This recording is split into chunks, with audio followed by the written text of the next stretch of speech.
कहते हैं कि सर्वे भवन्तु सुखिन, इसका मतलब होता है कि सब सुख रहें, सब शांति से रहें। लेकिन यहां सर्वे का मतलब वो सर्वे, वो एग्जिट पोल, क्या उसके बाद जो देश चाह रहा है वो हो रहा है? क्या जो एनडीए चाह रहा है वो हो रहा है? क्या जो यूपीए चाह रहा है, जो INDIA चाह रहा है, क्या वो हो रहा है? क्या जो चुनाव राष्ट्रीय लड़ा गया लेकिन क्षेत्रीय आधार पर जनता चुनाव के अंदर अपने कैंडिडेट को वोट डालती नजर आई, क्या वो हो रहा है? क्या सर्वे भवन्तु सुखिन के अंदर जो 370 से ऊपर का नारा बीजेपी ने दिया और जो सर्वे उसको सपोर्ट कर रहे हैं, क्या वाकई में वो हो रहा है? क्या अगले 5 साल के लिए पूरा देश कहेगा सर्वे भवन्तु सुखिन? और क्या वाकई में 4 जून को जो परिणाम आएंगे उसमें कहा जाएगा कि हां, जो सर्वे थे वही सुख महसूस कराते हुए नजर आए? दरअसल ये वो सवाल जिनमें प्रधानमंत्री मोदी की कर्म पथ की वो यात्रा है जो कन्याकुमारी के अंदर स्वामी विवेकानंद की तरह वहां जाकर ध्यान मुद्रा की तरफ पहुंचती है। दरअसल सर्वे भवन्तु सुखिन के अंदर वो धर्म यात्रा है जिसमें अमित शाह लगातार अलग अलग धार्मिक स्थलों पर पहुंच रहे हैं और पूजा अर्चना कर रहे हैं। क्या वाकई में प्रधानमंत्री मोदी, अमित शाह को लग रहा है कि कर्म और धर्म के पथ पर चलकर ही सर्वे भवन्तु सुखिन देश के अंदर हो सकता है? और क्या वाकई में जिस तरीके से INDIA ने आज बैठक की और बैठक करने के बाद एक आंकड़ा दिया कि 295 INDIA गठबंधन लेकर आया, क्या वो इस सर्वे भवन्तु सुखिन के अलग से सोच रहा है कि नहीं? हमारा सर्वे भवन्तु सुखिन अलग है। आज बात इसी मुद्दे पर कि प्रधानमंत्री मोदी जिस कर्म पथ पर चल रहे हैं उसका परिणाम क्या है, अमित शाह जिस धर्म पथ पर चल रहे हैं उसका परिणाम क्या है, और जो सर्वे आज हुए हैं उसके परिणाम क्या है? हम आपको इस सब को जोड़कर बताएंगे कि सर्वे भवन्तु सुखिन इसका मतलब क्या है।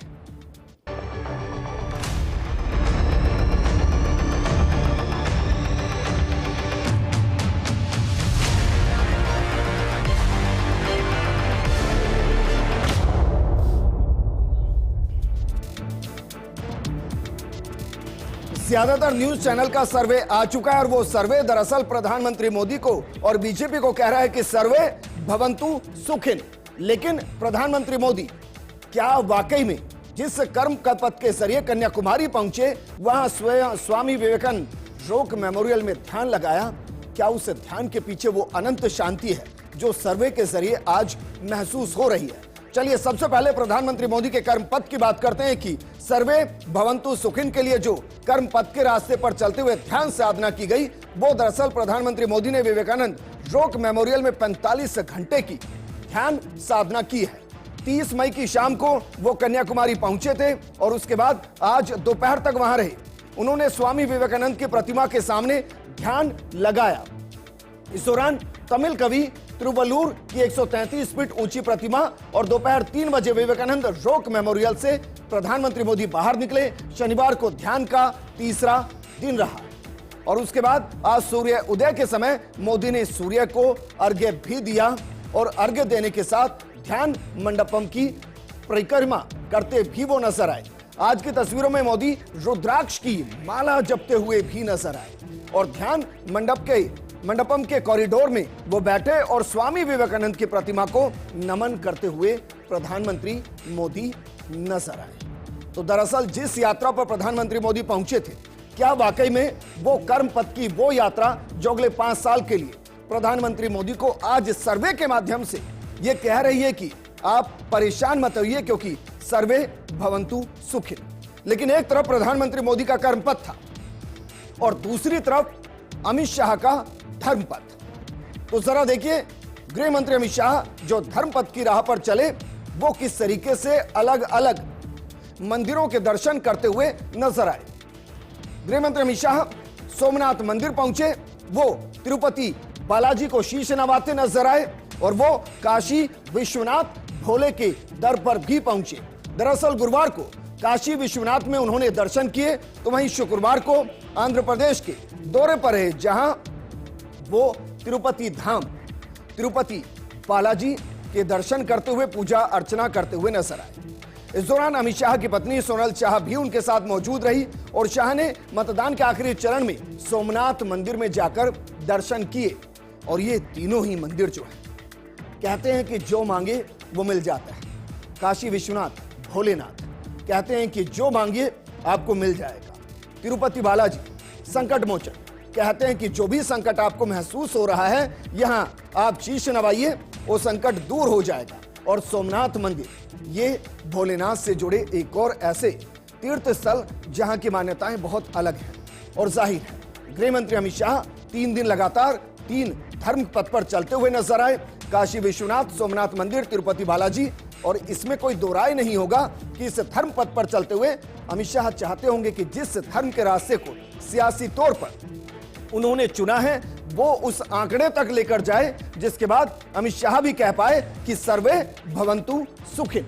लेकिन दूसरी तरफ दिल्ली के अंदर INDIA गठबंधन की अहम बैठक हुई और इस बैठक के अंदर कई मुद्दों पर बातचीत हुई, लेकिन एक सर्वे जो INDIA गठबंधन को यह कहने पर मजबूर करे कि हां सर्वे भवन्तु सुखिन, वो सर्वे वो बिल्कुल नहीं जो मीडिया चैनल से दिखा रहे हैं। वो सर्वे शायद INDIA का सर्वे है।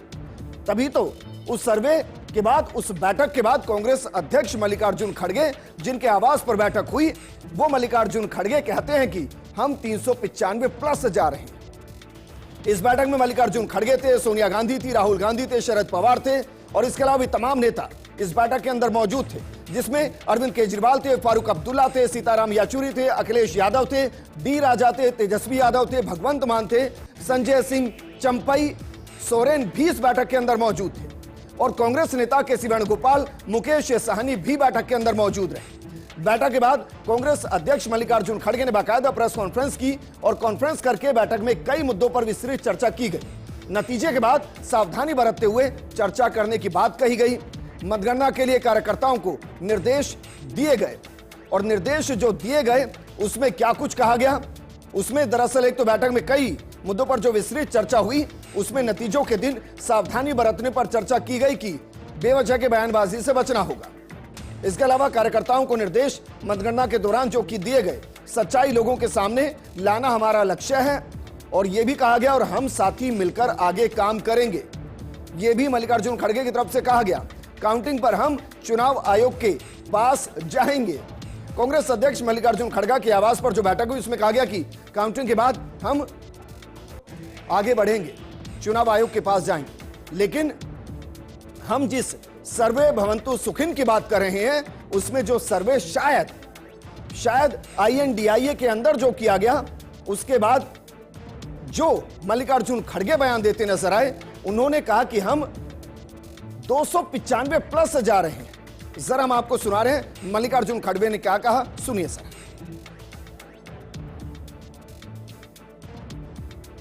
आज हमारी बैठक हुई, कम से कम 2.5 घंटे तक हमने बहुत से विषय पे चर्चा किए, खास करके चुनाव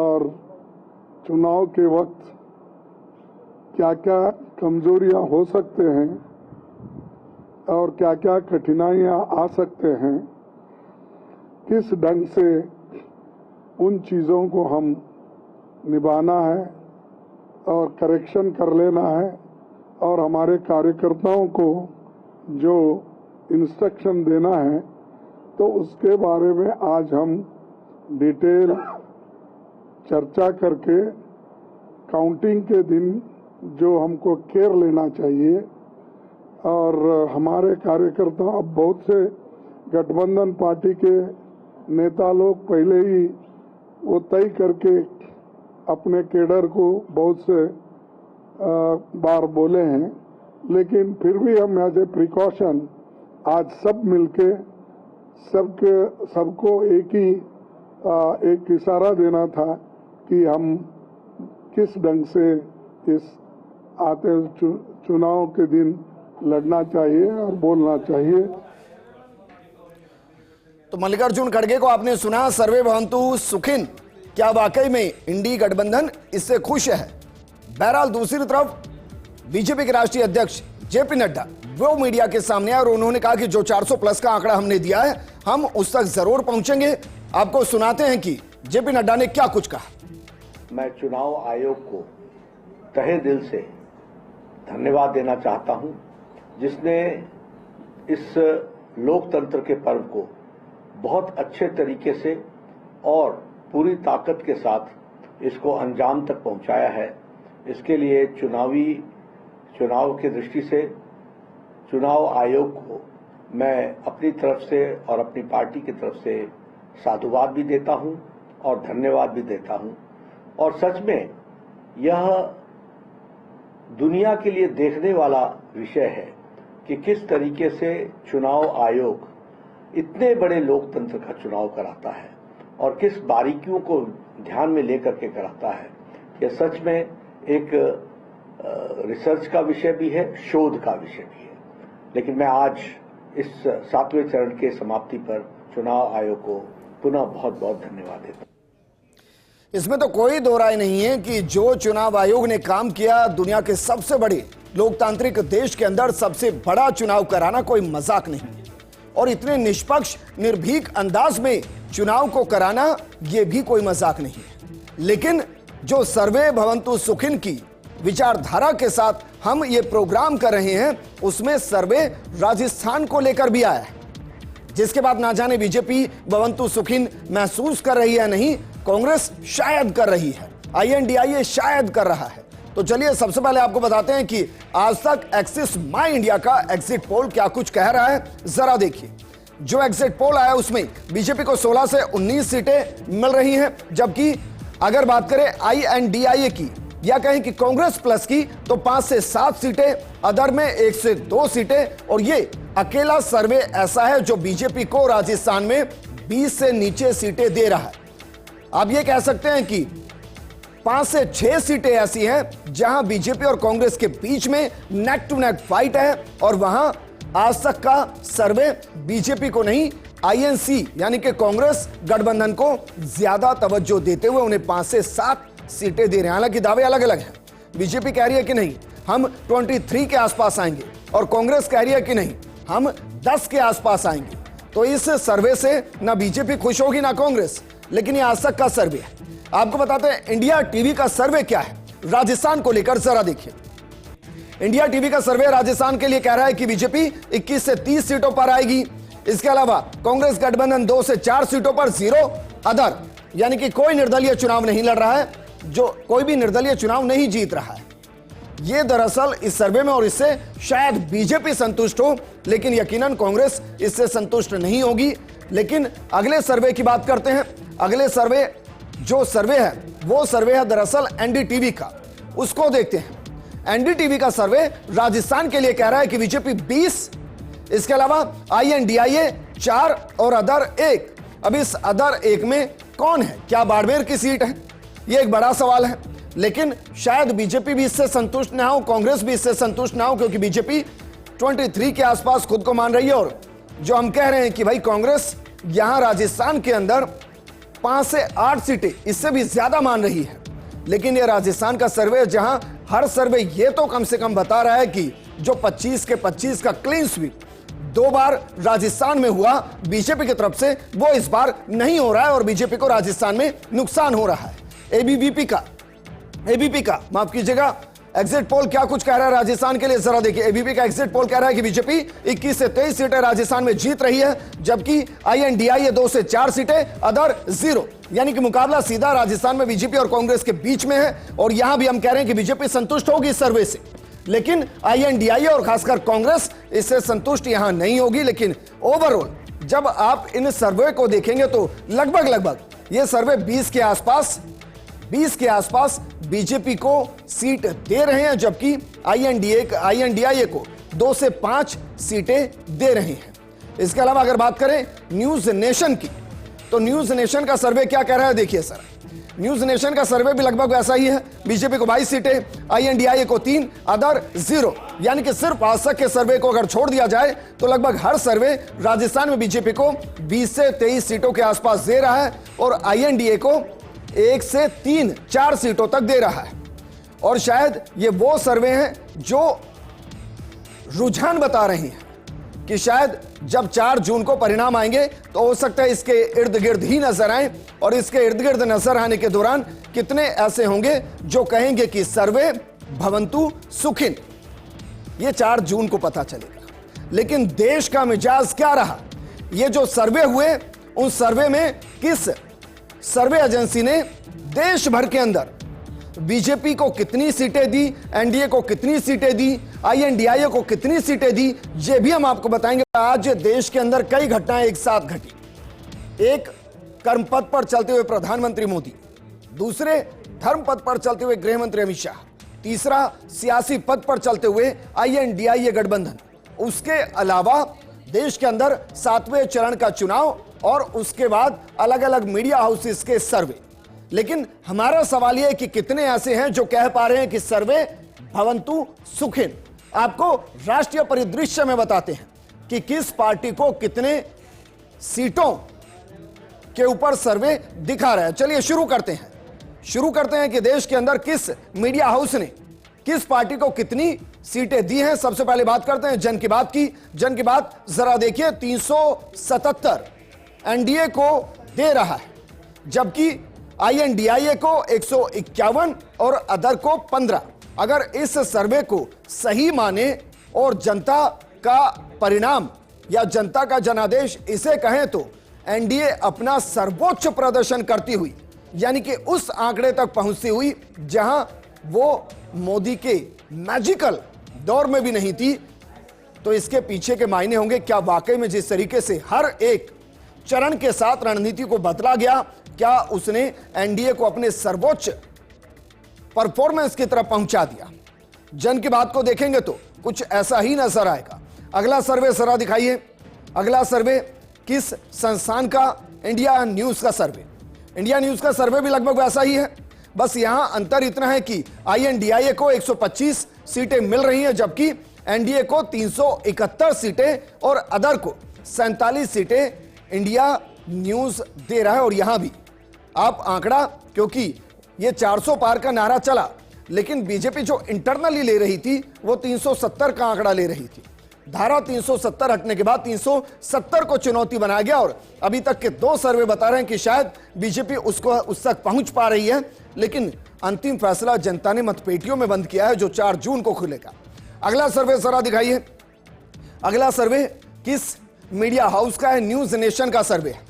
यह न्यूज नेशन का सर्वे भी लगभग उसी तरफ इशारा करते हुए, क्योंकि एनडीए को 342 से 378 सीटें दे रहा है, जबकि आईएनडीए को 153 से 159 सीटें दे रहा है, और अदर को 21 से 23 सीटें। यहां भी जब आप देखेंगे तो लगभग जब आप ओवरऑल कैलकुलेट करेंगे तो 350 से ऊपर एनडीए को दी जा रही है, और यह लगातार तीसरा सर्वे है जो एनडीए को पूर्ण बहुमत, या कहें कि पूर्ण बहुमत से बहुत ऊपर 300 और गिनते जाइए, उस स्थिति में लेकर जा रहा है। अगले मीडिया हाउस का सर्वे जरा दिखाइए कि जो सर्वे आज आया उसमें एनडीए वर्सेस आईएनडीआईए कहां सस्टेन है। यह एबीपी सी वोटर का सर्वे है। इसमें दरअसल 244 से 292 इंडिया को दिया जा रहा है, एनडीए को, जबकि आईएनडीआईए को 123 से 169, जबकि अदर की बात करें तो 23 से 43 के आसपास ये सर्वे जो दिखाई दे रहा है। हालांकि जो हम सर्वे आपको दिखा रहे हैं, इस सर्वे के अंदर अभी काउंटिंग होना और बाकी है, क्योंकि ये 292 से 350 के आसपास सीटों का ही विश्लेषण है। अगर इसको जब आप 542 सीटों तक लेकर जाएंगे तो शायद यह सर्वे भी एनडीए को 350 को पार कर देगा। अगली सीट का सर्वे आपको दिखाते हैं कि दरअसल जो मीडिया हाउस ने किया वो सर्वे क्या है। रिपब्लिक भारत का सर्वे। रिपब्लिक भारत का सर्वे कह रहा है कि 353 से 368 ये एनडीए को मिल रही है, आईएनडीआईए को जो मिल रही है वो 118 से 133, और अदर जो है वो 43 से 48। अभी तक एक भी सर्वे ऐसा नहीं जो एनडीए को अल्पमत में दिखा रहा हो। यहां सर्वे वो हैं जो बहुमत से बहुत ज्यादा रिफ्लेक्ट कर रहे हैं। अगले मीडिया हाउस का सर्वे आपको दिखाते हैं, जरा देखिए अगले मीडिया हाउस का सर्वे क्या है। यह सर्वे है दैनिक भास्कर का। दैनिक भास्कर का सर्वे कह रहा है कि 281 से 350 ये एनडीए, 145 से 201 ये आईएनडीआईए, और 33 से 49 ये अदर है। यहां भी लगभग 325 के आसपास का कैलकुलेशन दैनिक भास्कर दिखा रहा है। एक और सर्वे दरअसल इंडिया टीवी का है। इंडिया टीवी का इकलौता ऐसा सर्वे है जो दरअसल एनडीए को 400 पार कर रहा है। 401 सीटें इंडिया टीवी एनडीए को दे रहा है, लेकिन हकीकत में जनता ने किसको कितना समर्थन दिया है और जनादेश किसको कहां तक लेकर जाएगा, यह दरअसल 4 जून को ही पता चलेगा। और यकीन मानिए, जिस तरीके से आज सबसे पहले फर्स्ट इंडिया ने आपको सर्वे से लेकर उसके विश्लेषण से लेकर पॉलिटिकल रिएक्शन तक सबसे पहले आपको दिखाई, 4 जून को भी सुबह 4 बजे से 5 बजे से हम आपके बीच होंगे। एक एक सीट का विश्लेषण होगा और आपको परिणाम भी सबसे पहले बताएंगे और परिणाम से पहले रुझान भी सबसे पहले बताएंगे, क्योंकि इलेक्शन मतलब फर्स्ट इंडिया। आप हमारे साथ बने रहिएगा। नमस्कार।